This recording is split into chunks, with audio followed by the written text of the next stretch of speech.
எங்கள் அப்பா ஒரு நாள் என்ன சொல்கிறதுன்னு எனக்கு தெரியல, வில்லேஜில் நாங்கள் இருக்கும்போது ஒரு நாள் அவர் சம்பாதிக்கிறதே 50 ரூபா தான் இருக்கும். என்னுடைய அக்கௌண்ட்ஸ் நோட்டே ஒரு நாள் 30 ரூபா இருக்கும். ரொம்ப எந்த அளவுக்கு பேசிக் அடிமட்டத்தில் இருக்குமோ அதெல்லாம் தாண்டி இந்த இடத்துக்கு வந்திருக்கோம். ஹாய் ஸ்டூடெண்ட்ஸ், சில பேரோட இன்டர்வியூ நம்ம லைஃபே மாற்ற போகுது அப்படின்னா கட்டாயம் நீங்கள் நம்ப மாட்டீங்க. ஸோ அதுக்கான ஒரு சான்று தான் இந்த வீடியோ. நம்ம வரண்டா ரேஸில் படித்த இப்போ குரூப் 2A கிளியர் பண்ணிருக்க நம்ம ஸ்டூடெண்ட்டாக இருக்கக்கூடிய சத்யா அவங்களோட வீட்டுக்கு தான் வந்திருக்கோம். அவங்களோட லைஃப் ஹிஸ்ட்ரி எப்படி இருந்துச்சு அப்படிங்கிறதான் இந்த வீடியோ தொடர்ந்து பார்க்க போகிறோம். மறந்துடாதீங்க, ஒரு 2 நிமிஷம் வீடியோ உங்கள் வாழ்க்கையை மாற்ற போகுது அப்படிங்கிறதுக்கான சான்று இந்த வீடியோவும் ஒன்று. நம்மக்கிட்ட காடு இருந்தால் எடுத்துக்கிடுவானுவ, ரூவா இருந்தால் பிடிங்கிடுவானுவ. ஆனால் படிப்பை மட்டும் நம்மக்கிட்ட இருந்து எடுத்துக்கிடவே முடியாது சிதம்பரம். நீ அவனோட எதிர்த்து ஜெயிக்கணும்னு நினச்சின்னா படி. அப்புறம் எது அவசியம் தெரிஞ்சுக்கிட்டு பேய் மாதிரி படித்தேன். அன்னைக்கு என்ன அடக்கணும்னு நினச்சவன்லாம் இன்னைக்கு ஐயா சாமி கும்புறான்.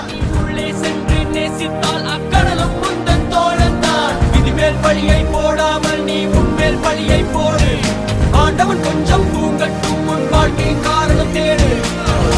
உன் செல்லடா உன்னே செல்லடா தைரியமே துணை துணை தோல்விகளும் காயங்களும் செதுக்கிடுமே உனை. என் பேர் சத்யா. நான் வந்து 2019 டிசம்பரில் ரேஸ் இன்ஸ்டியூட்டில் ஜாயின் பண்ணியிருந்தேன். இப்போ நடந்த குரூப் 2A எக்ஸாமில் ஜூனியர் கோஆப்ரேட்டிவ் அசிஸ்டண்ட் ஆடிட் எடுத்திருக்கேன். ஆக்சுவலாக ஃபஸ்ட்டு என்னுடைய ஏஜ் ஒன்று ப்ராப்ளம். இப்போ எஸ்எஸ்சி பேங்க் எக்ஸாம் எதுக்கு ஏஜ் குறிப்பிட்டு கொடுத்துருப்பாங்க. டிஎன்பிஎஸ்சியில் ஏஜ் ரிலாக்ஸேஷன் எனக்கு இருக்குது, அதனால் கொஞ்சம் இதை சூஸ் பண்ணேன்.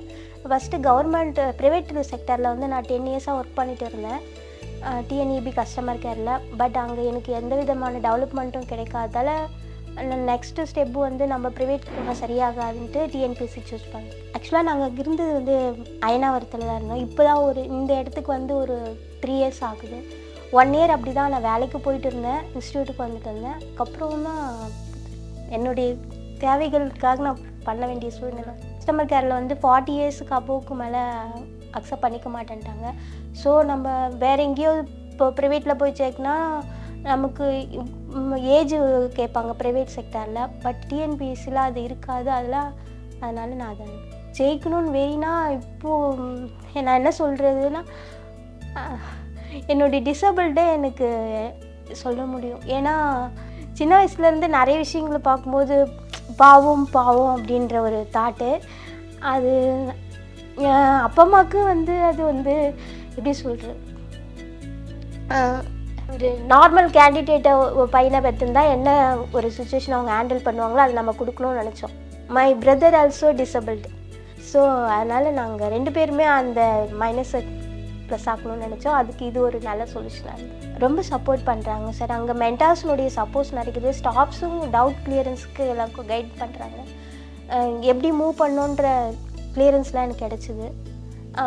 அட்லீஸ்ட் நான் அதிகமாக ரேஸ் இன்ஸ்டியூட் வந்தது கிடையாது. வீட்டிலேருந்து தான் நான் கேட்பேன். கேட்டதுக்கு எனக்கு எல்லா சப்போர்ட்டுமே கிடச்சிது. நான் ஒரு 2019 டிசம்பரில் ஜாயின் பண்ணி ஒரு 3 மந்த்து தான் இன்ஸ்டியூட் கண்டினியூவாக வந்துட்டு இருந்தேன்.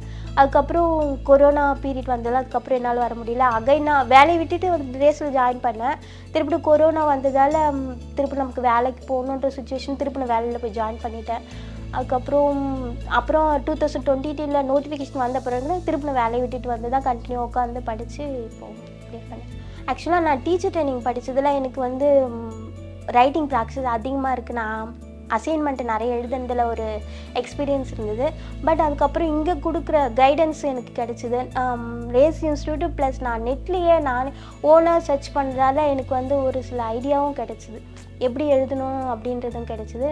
அப்புறம் ரேஸ் இன்ஸ்டியூட் நான் அனுப்பின காப்பீஸ்லாம் பார்த்து எனக்கு ஒரு சில கைடன்ஸ் கொடுத்தாங்க. நான் அதெல்லாம் ஃபாலோ பண்ணிக்கிறேன். இப்போ இருக்கிற சுச்சுவேஷன் எனக்கு இந்த ரிசல்ட் எனக்கு கை கொடுக்கலாம். நானும் அப்படி ஒரு சுச்சுவேஷன் எடுத்திருப்பேன். ஏன்னா அந்தளவுக்கு ரொம்ப அப்செட்டில் இருந்தது. டிஎன்பிஎஸ்சி பொறுத்தவரை நான் தெரிஞ்சுக்கிட்டு இருந்தது கன்சிஸ்டன்சி இருந்தால் கண்டிப்பாக ஜெயிக்கலான்ற எனக்கு இப்போ ஒரு நம்பிக்கை வந்தது. ஏன்னா நான் அடையிறது இப்போ கொஞ்ச நாள் என்னுடைய ப்ராப்ளம் என்னென்னா 2019 நான் படிப்பேன், வேலைக்கு போய்ட்டு ஒரு 3 மாதம் எக்ஸாம் வரும்போது படிப்பேன், அப்புறம் விட்டுட்டு திருப்பி வேலைக்கு போயிடுவேன். அது மாதிரி பண்ணதால் எனக்கு ப்ராப்ளம் இருந்தது. இப்போது 1 இயர் 2 இயர்ஸ் உட்காந்து கண்டினியூவாக படித்ததில் எனக்கு கிடச்சிது. மொத்தத்தில் என்னென்னா கன்சிஸ்டன்ஸியாக உட்காந்து படித்தோம்னா அடிச்சிடலான்னு ஒரு நம்பிக்கை. இல்லை முடியல, ஐயோ இது ஒரு 3 மாதத்தில் முடியல, 6 மாதம் முடியலன்னு போயிட்டோம்னா கிடையாது. எப்படியா இருந்தாலும் அடிச்சிடணும்னு நினச்சோம்னா கண்டிப்பாக கிடைக்கும். எனக்கு இந்த ஸ்டெப்ஸு தான் கொஞ்சம் ப்ராப்ளமாக இருந்தது. பட் மற்றபடி எனக்கு அந்த 3 மந்த்து போகும்போது எனக்கு ரொம்ப இன்ட்ரெஸ்ட்டாக இருந்தது. நல்லா போச்சு கிளாஸு. ஆக்சுவலாக அப்போ எனக்கு உடனே எக்ஸாம் வச்சுருந்தா கண்டிப்பாக நான் கிளியர் பண்ணியிருப்பேன். எனக்கு ஒரு நம்பிக்கை இருந்தது. அந்தளவுக்கு எனக்கு தெரிஞ்சுது. பட் கொரோனா வந்ததால் கொஞ்சம் டிலே ஆகுது. எனக்கு சுற்றி இருக்கிறவங்க நெகட்டிவ் தாட் என்ன கொடுத்தாங்கன்னா, எப்படி இவங்களால் ஒர்க் பண்ண முடியும், இவங்களுக்குலாம் அக்செப்ட் பண்ணிக்க மாட்டாங்க, இப்படின்ற மாதிரி தாட்டே இருந்தது. அதனால் எனக்கு கவுன்சிலிங் அங்கே சர்டிஃபிகேட் வெரிஃபிகேஷன் முடிஞ்ச பிறகு கூட எனக்கு அந்த பயம் இருந்தது, என்ன சொல்லுவாங்களோன்ட்டு. பட் அப்படிலாம் அவங்க எதிர்பார்க்கல. அவங்கக்கிட்ட என்ன குவாலிட்டி இருக்குது அப்படின்றத எதிர்பார்க்குறாங்க. ஸோ எனக்கு இப்போ ஒரு கான்ஃபிடென்ட் கிடச்சிருக்கு நெக்ஸ்ட் லெவல் போகிறது. நாய்களாம் தூங்காது. எப்போ நினைக்குதோ அப்போ எழுந்து உட்காந்து படிக்கும், எப்போ நினைக்குதோ அப்போ எழுந்து சாமி கும்பிடும். அப்படி ஒரு மனசை அச்சாட கடவுளுக்கு ஏதோ ஒரு நல்ல வாழ்ப்பு கொடுத்தாரு. அதான் நம்பிக்கை. படித்தது கூட நாங்கள் வீட்டில் இருக்க சொல்ல தான் நாங்கள் கஷ்டம். வெளியில் போனால் வெளி மக்கள் உதவுனாங்க, நிறைய கொஞ்சம் ஹெல்ப் பண்ணாங்க. அவங்களையும் நம்பணும். இவ்வளோ கஷ்டப்பட்டுருங்க. நாய்க்கெல்லாம் தூங்காது. எவ்வளோ கஷ்டப்பட்டேன். கோவம், ரொம்ப கோவம் அப்போல்லாம். இப்போ கடவுள் நல்ல ஒரு வாழ்ப்பு கொடுத்தது. சந்தோஷம்தான் எனக்கு. எவ்வளோ நாள் கஷ்டப்பட்டது, கடவுள் ஒரு நல்ல வாழ்ப்பு கொடுத்தா அது போதும் பாவா அப்படின்னு சொல்லிட்டு சந்தோஷம். உங்களுக்கு ஒரு சர்ப்ரைஸ் சொல்லணும் சார். என் தம்பியும் ஒரு ஏஜில் படித்தவர் தான். IBPS கிளியர் பண்ணார். 2016 பேங்க்கில் ஒர்க் பண்ணுறாரு.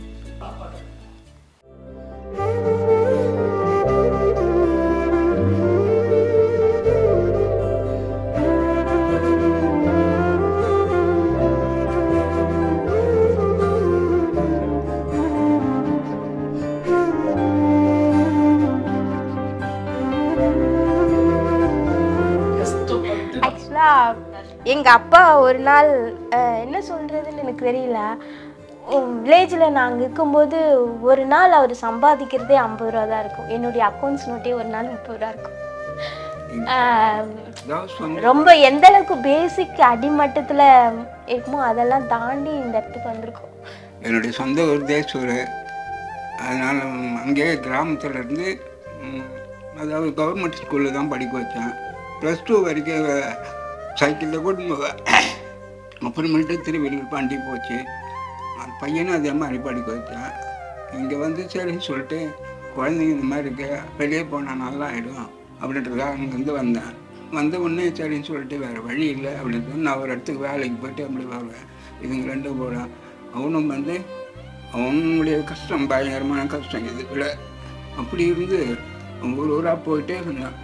BE கேளம்பாக்கம் SSN காலேஜில் முடித்தான்.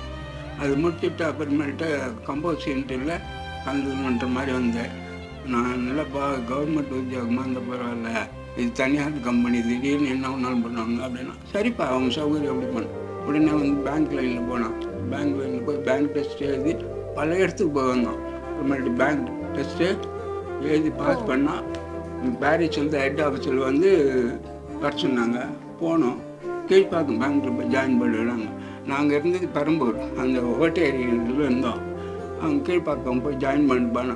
உடனே ஜாயின் பண்ணிட்டு வந்து அப்புறமேட்டு ஒரு 5 நாள் பொறுத்து ஹைதராபாத் ட்ரெயினிங் போனோம். நாங்கள் அவன் தனியாக அப்படி அனுப்பிட்டு நானும் ட்ரெயினில் போயிட்டு அவனை ஹைதராபாத்து காலேஜ் அங்கே ஆஃபீஸ் எங்கே எல்லாத்தையும் போயிட்டு வந்ததால் வரும்போது திரும்பி வரும்போது பிரின்ஸிபால் என்ன பண்ணார், எப்படி வந்தீங்கன்னாரு, ட்ரெயினில் என்ன போப்பா அப்படின்னு சொல்லிட்டு எல்லாருமே குரூப்பாக இருந்து பசங்க. இப்போ நான் இப்போ ஃப்ளைட்டு புக் பண்ணிட்டேன், நீங்கள் ஃப்ளைட்டில் போங்க, நேராக அங்கே போய்ட்டு ஃப்ளைட்டில் இருந்து போயிடுங்க. 5 மணிக்கு ஃப்ளைட் ஏறணும், 6 மணிக்கு வந்தோம். அங்கேருந்து வீட்டுக்கு வந்து சந்தோஷமாக ஒன்று இதோ அதனுடைய இது நான் இருக்கும்போது என்ன நல்லா நடக்கும்னு நினைக்கிறேன். கடவுள் எப்படி பண்ணுறோம் தெரியல.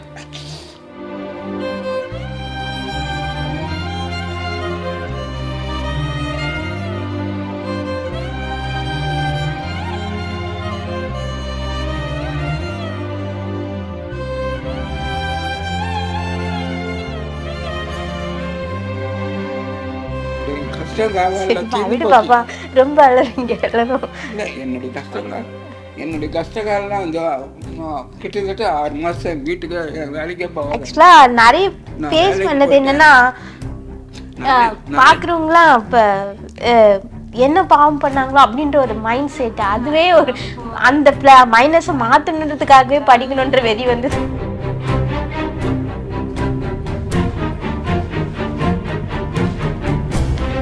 Thank you sir, thank you very much.